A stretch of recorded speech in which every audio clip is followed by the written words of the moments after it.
जय हिंद मेरे सेठ श्रेणियों और आप सभी का स्वागत है प्रीतम एकेडमी परिवार में और मैं हूं पंकज कुमार। तो आज की इस वीडियो पे बात करेंगे क्लास 9 का जो साइंस है और इस साइंस के जितने भी बायोलॉजी के मोस्ट इम्पॉर्टेंट एमसीक्यू यानी कि ऑब्जेक्टिव टाइप के क्वेश्चंस हैं आज के इस वीडियो पे हम लोग लेने वाले हैं।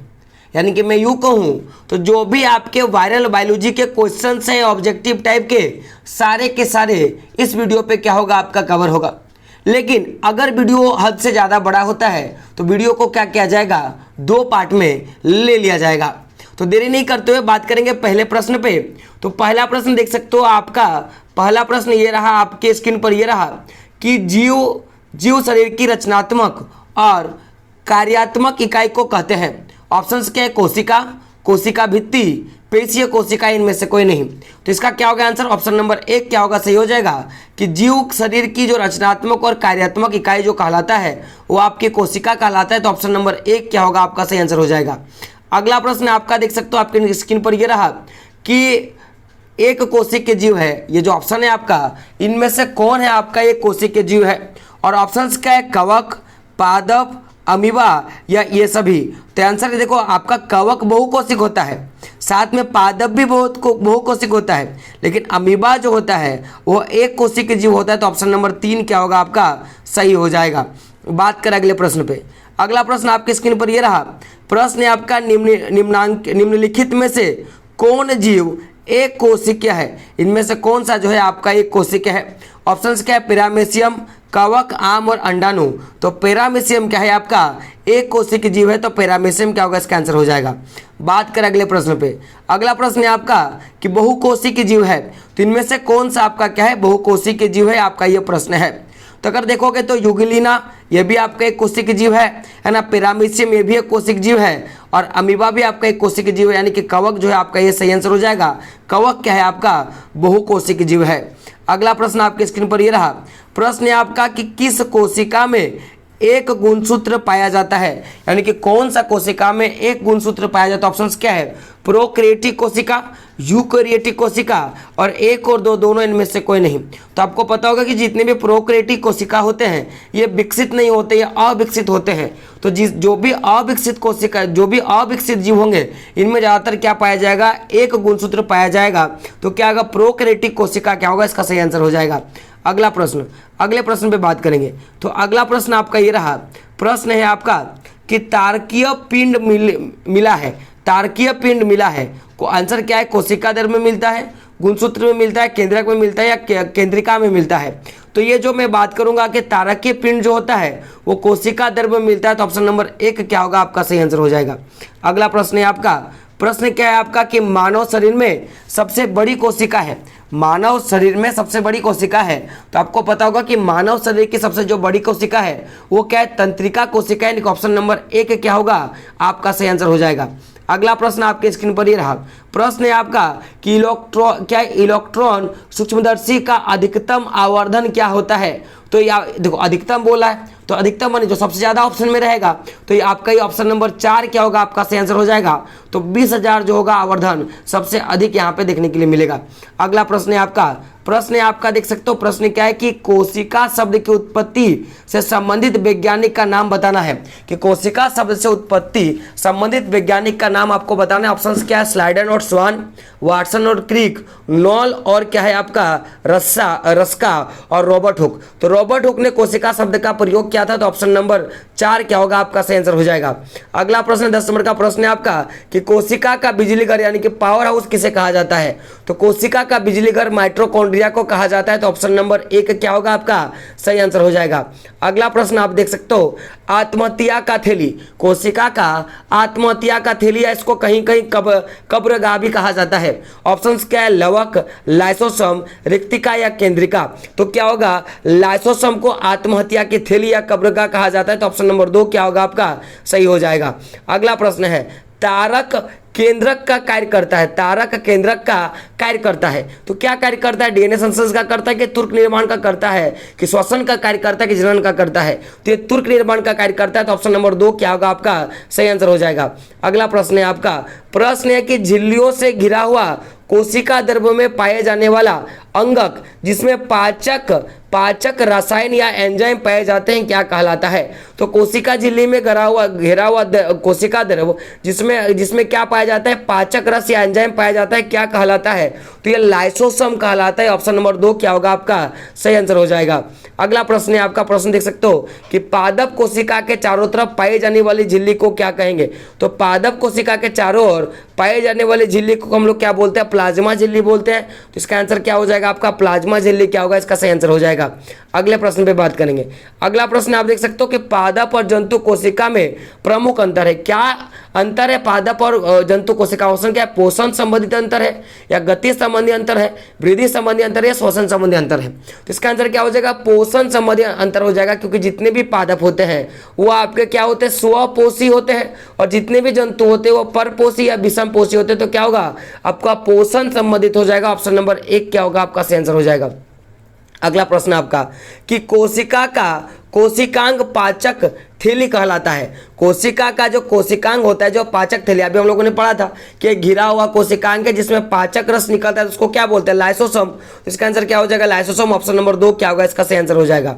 अगला प्रश्न आप देख सकते हो, प्रश्न है आपका कि पादप कोशिका का रसोई घर किसे कहते हैं? पादप कोशिका का रसोई घर किसे कहा जाता है? ऑप्शन क्या है? वर्णी लवक को, लाइसोसोम को, हरित लवक को, या क्या है आपका राइसोसोम को? तो आंसर क्या हो जाएगा? हरित लवक को क्या कहा जाता है? पादप कोशिका का रसोई घर कहा जाता है। ऑप्शन नंबर 3 क्या होगा आपका सही आंसर हो जाएगा। अगला प्रश्न आपका देख सकते हो कि केंद्रक में पाया जाता है।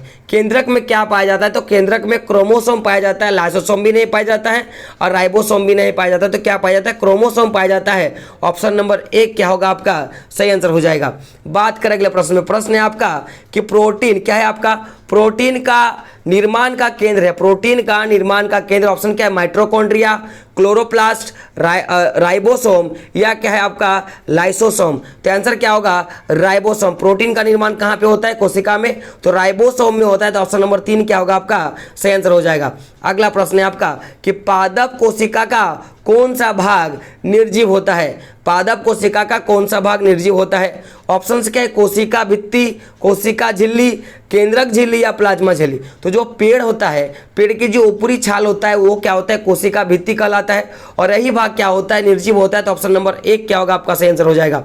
अगला प्रश्न है आपका कि कोशिकीय जीव नहीं है, इनमें से कौन जो है वो एक कोशिकीय जीव जो है नहीं है? ऑप्शंस का युगलिना, कवक, अमीबा और जीवाणु। तो अगर बात किया जाए तो यहाँ पे कवक जो है वो आपके बहुकोशिकीय है, युगलिना, अमीबा और जीवाणु जो है वो एक कोशिकीय जीव है। तो इसका आंसर क्या हो जाएगा आपका? कवक आंसर हो जाएगा। अगला प्रश्न है आपका कि कोशिका के अंदर प्रोटीन का संश्लेषण कहाँ होता है? ऑप्शंस क्या? प्लाज्मा झिल्ली में, गोल्जी उपकरण में, लाइसोसोम में या राइबोसोम में? तो कोशिका के अंदर प्रोटीन का संश्लेषण का मैं बात करूं तो ये कहाँ पे होता है? राइबोसोम में होता है। तो ऑप्शन नंबर 4 क्या होगा? इसका सही आंसर हो जाएगा। अगला प्रश्न है आपका कि माइटोकॉन्ड्रिया का एक कार्य है। माइटोकॉन्ड्रिया का क्या कार्य है? आपका ऑप्शन है। बात कर क्वेश्चन ऑप्शंस क्या है? ऊर्जा का उत्पादन करना, ऊर्जा का अवशोषण करना, ऊर्जा का रूपांतरण करना, या इनमें से कोई नहीं? तो माइटोकॉन्ड्रिया का काम होता है पावर हाउस कहते हैं, यानी कि इसका क्या काम होता है? ऊर्जा उत्पादन करना। ऑप्शन नंबर 1 क्या होगा इसका सही आंसर हो जाएगा। अगले प्रश्न पे बात करेंगे। अगला प्रश्न है आपका कि कोशिका के किस अंग में एटीपी का यानी एडेनोसिन ट्राइफॉस्फेट बनता है? तो ये माइटोकॉन्ड्रिया में एटीपी का निर्माण होता है। एटीपी जो है ऊर्जा अणु के रूप में होता है। तो एटीपी यानी कि माइटोकॉन्ड्रिया। ऑप्शन नंबर 1 क्या होगा आपका सही आंसर हो जाएगा। अगला है प्रश्न आपका कि कौन सा लवक प्रकाश संश्लेषण के लिए आवश्यक है? कौन सा लवक जो है प्रकाश संश्लेषण के आवश्यक है? ऑप्शंस क्या देख सकते हो? विकोप्लास्ट, क्लोरोप्लास्ट, क्रोमोप्लास्ट, इनमें से कोई नहीं? तो आपको पता होगा कि क्लोरोप्लास्ट जो होगा वो संश्लेषण के लिए आवश्यक होता है। तो ऑप्शन नंबर 2 क्या होगा आपका सही आंसर हो जाएगा। अगला प्रश्न है आपका कि कोशिका में क्रोमोसोम कहाँ पाया जाता है? कोई भी कोशिका होता है उसमें क्रोमोसोम कहाँ पाया जाता है? ऑप्शन क्या है? केंद्रक में, कोशिका भित्ति में, कोशिका द्रव में, इनमें से कोई नहीं? तो क्या होगा? केंद्रक में पाया जाता है। ऑप्शन नंबर 1 क्या होगा आपका सही हो जाएगा। अगला प्रश्न है आपका कि कोशिका झिल्ली किसमें उपस्थित होता है? कोशिका झिल्ली किसमें पाया जाता है? तो जंतु कोशिका में, पादप कोशिका में, 1 और 2 दोनों में, इनमें से कोई नहीं? तो देखिए कोशिका झिल्ली जो है वो जंतु कोशिका में पाया जाता है। तो ऑप्शन नंबर 1 क्या होगा आपका सही हो जाएगा। अगला प्रश्न है आपका, देख सकते हो कि पादप कोशिका के सबसे बाहरी परत क्या कहलाता है। तो पादप कोशिका की जो सबसे बाहरी परत होता है, जो निर्जीव होता है, उसे क्या बोलते हैं, कोशिका भित्ति, यानी कि ऑप्शन नंबर 2 क्या होगा आपका सही हो जाएगा। बात करें अगले प्रश्न पे, प्रश्न 29 नंबर का प्रश्न है आपका, देख सकते हो कि पादप कोशिका की भित्ति किस पदार्थ की बनी होती है। तो पादप कोशिका की जो भित्ति होती है, यानी कि पादप कोशिका की जो कोशिका भित्ति होती है, वो सेलुलोज की बनी होती है। ऑप्शन नंबर 2 क्या होगा आपका सही आंसर हो जाएगा।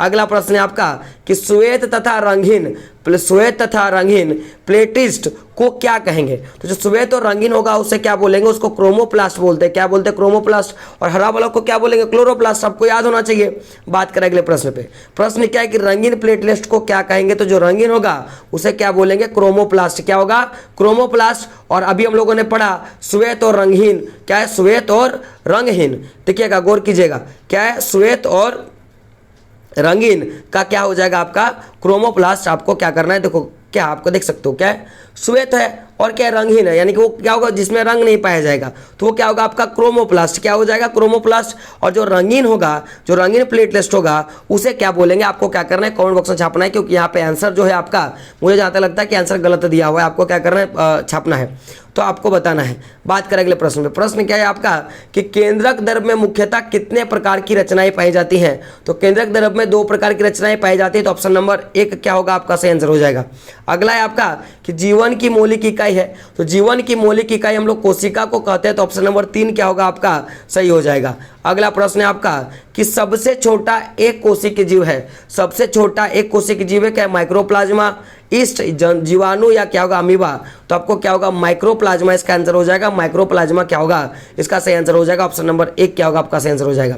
अगला प्रश्न है आपका कि किस कोशिकांग का अपना डीएनए क्या होता है, डीएनए तथा क्या है, राइबोसोम होता है। तो किस कोशिकांग का अपना क्या होता है, डीएनए और राइबोसोम होता है। तो ये अंतर्द्रव्य जालिका जो होता है हमारा, इसमें डीएनए और राइबोसोम दोनों आपको मिलता है। अगला प्रश्न है आपका अर्धसूत्री विभाजन में संतति कोशिका की संख्या होती है। जो भी अर्धसूत्री विभाजन होता है उसमें संतति कोशिका की कितनी संख्या होती है, आपका ये प्रश्न है। तो आंसर क्या हो जाएगा, 4। क्या होगा, 4। क्या हो जाएगा 4, यानी कि ऑप्शन नंबर 4 क्या होगा आपका क्या होगा सही आंसर हो जाएगा। अगले प्रश्न पे बात करेंगे। प्रश्न है आपका कि एक जीव में गुणसूत्रों की संख्या 18 है। उस जीव के अंडों में गुणसूत्र की संख्या कितना होगा, आपका ये प्रश्न है। तो देखो 18 संख्या है, क्या है, गुणसूत्र का संख्या है। तो अंडा कितना बनेगा, तो अंडा कितना बनेगा, इसका आधा, यानी कि 9। गुणसूत्र हमेशा क्या होता है, जोड़ा में होता है, आपको याद रखना है। तो 18 गुणसूत्र है, तो इसमें अंडों की संख्या कितना हो जाएगा, 9 हो जाएगा। इसका आधा यानी कि 9 क्या होगा, इसका आंसर हो जाएगा। अगला प्रश्न है कोशिका का खोज किसने किया था। कोशिका का खोज किसने किया था, तो आपको पता होगा रॉबर्ट हुक ने किया था। तो ऑप्शन नंबर 1 क्या होगा आपका सही हो जाएगा। अगला प्रश्न है आपका कि कोशिका भित्ति बनी होती है। कोशिका भित्ति किसकी बनी होती है, तो कोशिका भित्ति सेलुलोज की बनी होती है। ऑप्शन नंबर 3 क्या होगा आपका सही हो जाएगा। बात करें अगले प्रश्न पे, 40 नंबर का प्रश्न है आपका कि कोशिका झिल्लिका कोशिका के बाहर से अपने भोजन तथा अन्य पदार्थ के ग्रहण करने की प्रक्रिया को क्या कहते हैं, गौर कीजिएगा, प्रक्रिया को क्या कहते हैं। तो ऑप्शंस क्या है आपका, वर्णात्मक परागम्य है ना, इंडोसाइटोसिस, अवशोषण या अल्प परागम्य। तो देखिए जो तरीका है, जो प्रोसेस है, उसको इंडोसाइटिस बोलेंगे, लेकिन उसको हम लोग क्या बोलते हैं, जिस झिल्ली के द्वारा क्या होता है, अंदर के पदार्थ बाहर और बाहर के पदार्थ अंदर आते हैं, उसको वर्णात्मक परागम्य झिल्ली बोलते हैं। बात करें अगले प्रश्न में, प्रश्न क्या है, कोशिका में आनुवांशिक गुणों की सूचना कहाँ होती है। कोशिका में आनुवांशिक गुणों की संरचना कहाँ होती है, तो ऑप्शंस क्या है, माइटोकॉन्ड्रिया में, कोशिका द्रव में, राइबोसोम में या गुणसूत्र में। तो क्या होगा आपका गुणसूत्र इसका आंसर हो जाएगा। ऑप्शन नंबर 4 क्या होगा आपका सही आंसर हो जाएगा। अगला प्रश्न है आपका कि लाइसोसोम कौन बनाता है। लाइसोसोम कौन बनाता है, तो गोल्जी उपकरण जो होता है वो लाइसोसोम को बनाता है। तो ऑप्शन नंबर 4 क्या होगा आपका सही आंसर हो जाएगा। अगले प्रश्न पे बात करेंगे। अगला प्रश्न आप देख सकते हो, प्रश्न क्या है कि पौधों में जल एवं खनिज लवण का संवहन कौन करता है। पौधों में जल एवं खनिज लवण का संवहन कौन करता है, तो ऑप्शन क्या है, जाइलम, फ्लोएम, क्या है, पेरेकाइमा और क्या स्क्लाइनकामा। तो क्या होगा जाइलम। गौर कीजिएगा 2 चीज जो होते हैं संवहन तक 2 है, एक आपका क्या होगा जाइलम और दूसरा क्या हो गया फ्लोएम। तो जाइलम जल का संवहन करता है और फ्लोएम क्या करता है, खाने को विभिन्न भागों तक पहुंचाने का काम करता है। तो जाइलम जल हो गया, ऑप्शन नंबर 1 क्या होगा आपका सही आंसर हो जाएगा। बात करें अगले प्रश्न पे। अगला प्रश्न है आपका कि रक्त एक उत्तक है, रक्त एक उत्तक है, रक्त आपका क्या एक संयोजी उत्तक है, ऑप्शन नंबर 3 क्या होगा आपका सही हो जाएगा। अगला प्रश्न है आपका देख सकते हो अस्थि एवं मांसपेशी को जोड़ने वाली रचना क्या कहलाता है। तो जो अस्थि और मांसपेशी को जोड़ता है उसको क्या बोलेंगे, टेंडन। तो ऑप्शन नंबर 2 क्या होगा आपका सही आंसर हो जाएगा। अगले प्रश्न पे बात करेंगे। अगला प्रश्न है आपका कि पैरेन्काइमा जिसमें क्लोरोफिल होता है वो क्या कहलाता है। तो उसे क्या बोलेंगे, क्लोरेनकाइमा बोलेंगे। देखो जिसमें क्लोरोफिल होगा तो पैरेन्काइमा में खाली क्लोरोफिल जुड़ गया तो क्या होगा, क्लोरेनकाइमा। ऑप्शन नंबर 3 क्या होगा आपका सही आंसर हो जाएगा। अगले प्रश्न पे बात करेंगे कि किस उत्तक के विभाजन में पौधों की लंबाई बढ़ती है, कि कौन सा उत्तक का जो विभाजन होगा जिससे पौधों की लंबाई बढ़ती है। आपका ये क्वेश्चन है, आपको बताना है। ऑप्शंस क्या है, विभाज्य उत्तक, अस्थायी उत्तक, पैरेन्काइमा या स्क्लाइनकाइमा। तो आपको बताना है कि इनमें से जो 4 ऑप्शन है इसमें किसके विभाजन के फलस्वरूप पौधों की लंबाई जो है आपको बढ़ती है। आपको क्या करना है, कमेंट बॉक्स में आपको बताना है। अगले प्रश्न में बात करेंगे। तो मुख गुहा की आंतरिक सतह क्या है, मुख गुहा की आंतरिक सतह किस उत्तक की बनी होती है, आपका ये ऑप्शन है। तो ये क्या होता है, एपिथेलियमस का बना होता है। ऑप्शन नंबर 1 क्या होगा आपका सही आंसर हो जाएगा। बात करें अगले प्रश्न में। प्रश्न है आपका कि किसी विशेष कार्य को करने के लिए कोशिका एक विशेष समूह बनाती है, इस समूह को क्या बोलते हैं। तो देखो कोई विशेष काम करने के लिए कोशिका क्या करते हैं, विशेष समूह बनाती है, इस समूह को क्या बोलते हैं। तो इस समूह को उत्तक बोलते हैं। क्या बोलते हैं, उत्तक। ऑप्शन नंबर 3 क्या होगा आपका सही आंसर हो जाएगा। अगला प्रश्न है आपका कि तंत्र के क्या आपका तना के शीर्षास्थ भाग में कौन सा उत्तक पाया जाता है। नहीं जो तना होता है, तना का जो सबसे ऊपरी भाग होता है उसमें क्या पाया जाता है, आपका प्रश्न है। और आपको क्या करना है, कमेंट बॉक्स में बताना। ऑप्शन क्या है, शीर्ष विभाज्य उत्तक, क्लेरेन्काइमा, स्क्लेरेन्काइमा या विभाज्य उत्तक। आपको क्या करना है, बताना है। आपको कमेंट बॉक्स में क्या करना है, फटाफट बताना है। बात करें अगले प्रश्न पे। अगला प्रश्न है आपका कि पौधों में पत्तियों द्वारा बने हुए भोजन का संवहन पौधों के किस भाग में कौन उत्तक करता है। देखो क्या है कि पौधों के द्वारा जो खाना बनता है उसको संवहन उत्तक के द्वारा कौन लेके जाता है। तो मैंने बोला क्या, जाइलम क्या करता है आपका, जाइलम आपको पता है जल को लेके जाता है, फ्लोएम खाने को लेके जाता है। तो फ्लोएम इसका आंसर हो जाएगा। ऑप्शन नंबर 2 क्या होगा इसका आंसर हो जाएगा। बात करें अगले प्रश्न पे। प्रश्न 51 नंबर का प्रश्न है आपका कि नारियल के रेशों में कौन उत्तक पाया जाता है। तो नारियल के रेशे में स्क्लेरेन्काइमा पाया जाता है। ऑप्शन नंबर 3 क्या होगा आपका सही हो जाएगा। बात करें अगले प्रश्न पे। प्रश्न क्या है कि अस्थि एक उत्तक है, अस्थि किस प्रकार का उत्तक है। तो अस्थि एक संयोजी उत्तक है। ऑप्शन नंबर 1 क्या होगा आपका सही आंसर हो जाएगा। अगला प्रश्न है हमारा कि हमारे शरीर में गति करने के लिए उत्तरदायी उत्तक कौन सा है, किसके कारण हम लोग क्या करते हैं, गति करते हैं। और आपके ऑप्शंस क्या है देख सकते हो, क्या है, एरियोल उत्तक, संयोजी उत्तक, पेशी उत्तक या तंत्रिका उत्तक। तो आपको मैं बता दूं इसका आंसर क्या हो जाएगा, पेशी उत्तक क्या होगा इसका सही आंसर होगा। ऑप्शन नंबर 3 क्या होगा आपका सही आंसर हो जाएगा। अगला प्रश्न है कि हमारे शरीर में वसा का संचय कौन उत्तक करता है, वसा का संचय जो है कौन उत्तक करता है। तो आपको ऑप्शन से ही लग गया होगा, वसीय उत्तक क्या करता है, वसा का संचय करता है। ऑप्शन नंबर 1 क्या होगा आपका सही आंसर हो जाएगा। अगला प्रश्न आप देख सकते हो क्या है कि हृदय का लगातार लयबद्ध गति करने में सहायता कौन करता है। तो देखो बार बार जो ये जो लयबद्ध होता है, जो धूप धूप करता रहता है या धड़क धड़क करते रहता है, यह हृदय पेशी के कारण करता है। ऑप्शन नंबर 1 क्या होगा आपका सही आंसर हो जाएगा। अगला प्रश्न है हमारी त्वचा किस उत्तक से बनी होती है। तो हमारी त्वचा जो किस उत्तक से बनी है, संयोजी उत्तक, पेशी उत्तक, तंत्रिका उत्तक या एपिथेलियम उत्तक। आपका ऑप्शन जो होगा वो 4 हो जाएगा। क्या हो जाएगा आपका, एपिथेलियम उत्तक से होगा। ऑप्शन नंबर 4 क्या होगा आपका सही आंसर हो जाएगा। अगला प्रश्न है सरल अस्थायी उत्तक है, सरल अस्थायी उत्तक है। सरल अस्थायी क्या है तो देख सकते हो आपका क्या होगा, स्थूल कोणीय उत्तक क्या हो गया आपका सरल अस्थायी उत्तक। ऑप्शन नंबर 2 क्या होगा आपका सही आंसर हो जाएगा। अगला प्रश्न है आपका कि दो अस्थियों को जोड़ने वाला उत्तक क्या कहलाता है। तो 2 अस्थियों को जोड़ने वाला उत्तक क्या कहलाता है, आपको क्या करना है बताना है। आपको कमेंट बॉक्स में बताना है। ऑप्शंस क्या है, रक्त, सरल उत्तक, टेंडन या लिगामेंट। आपको क्या करना है, आपको ऑप्शंस में क्या करना है बताना है। बात करें ऑप्शन पे तो मृत कोशिकाएं पाई जाती है। मृत कोशिकाएं किसमें पाई जाती है, तो स्थूल कोण उत्तक को किसमें पाया जाता है, आपका दृढ़ उत्तक में पाया जाता है। ऑप्शन नंबर 1 क्या होगा आपका सही आंसर हो जाएगा। अगला प्रश्न है आपका कि कौन क्या है, कौन तंत्रिका उत्तक का भाग नहीं है? इनमें से कौन जो होगा वो तंत्रिका उत्तक का भाग नहीं है? ऑप्शन क्या है? डेंड्राइट है ना, साइटोन, एक्सोन और क्या है? लिगामेंट। तो लिगामेंट भाग नहीं होता, बाकी सब क्या होता है? तंत्रिका तंत्र के भाग होता है, तो लिगामेंट इसका आंसर हो जाएगा। अगला प्रश्न है, हृदय पेशियां होती है, हृदय पेशियां क्या होती है? अनैच्छिक, भाई बिना बोले काम करेगा। ऑप्शन नंबर 2 क्या होगा? इसका आंसर हो जाएगा अरेखीय पेशी है, अरेखीय पेशी। ऑप्शन क्या है? ऐच्छिक अनैच्छिक दोनों, इनमें से कोई नहीं, तो क्या होगा? अरेखीय पेशी ऐच्छिक और अनैच्छिक दोनों होते हैं, तो क्या होगा? दोनों। और क्या होगा? सॉरी, अरेखीय पेशी जो होता है वो आपका क्या होता है? अनैच्छिक होता है, केवल अनैच्छिक। तो ऑप्शन नंबर 2 क्या होगा? आपका सही हो जाएगा। अगले प्रश्न में बात करेंगे रेखीय पेशी क्या है? तो रेखीय पेशी क्या होते हैं? ऐच्छिक होते हैं, तो ऑप्शन नंबर 1 क्या होगा? आपका सही आंसर हो जाएगा। बात करें अगले प्रश्न में। प्रश्न है आपका कि शरीर के बाहरी क्या है? शरीर के बाहरी और भीतरी रक्षक आवरण बनते किससे बने होते हैं? तो ये एपिथेलियमस ऊतक के बने होते हैं। ऑप्शन नंबर 3 क्या होगा? आपका सही आंसर हो जाएगा। बात करें अगले प्रश्न पे। अगला प्रश्न आपके स्क्रीन पर ये रहा कि कार्क क्या है? कार्क कोशिकाओं में पाया जाता है। कार्क कोशिकाओं में क्या पाया जाता है? तो सुब्रीन पाया जाता है, तो सुब्रीन यानी कि ऑप्शन नंबर 2 क्या होगा? आपका आंसर हो जाएगा। अगला प्रश्न है, मूंगफली और बादाम के छिलके में पाए जाते हैं, मूंगफली और बादाम के छिलके में पाया जाता है, तो क्या होगा आपका? इसमें एस्क्लेडिस पाया जाता है, तो ऑप्शन नंबर 3 क्या होगा? आपका सही आंसर हो जाएगा। अगला प्रश्न है, जाइलम और फ्लोएम किस प्रकार का उत्तक है? तो ये संवाहन उत्तक है, तो ऑप्शन नंबर 1 क्या होगा? आपका सही हो जाएगा।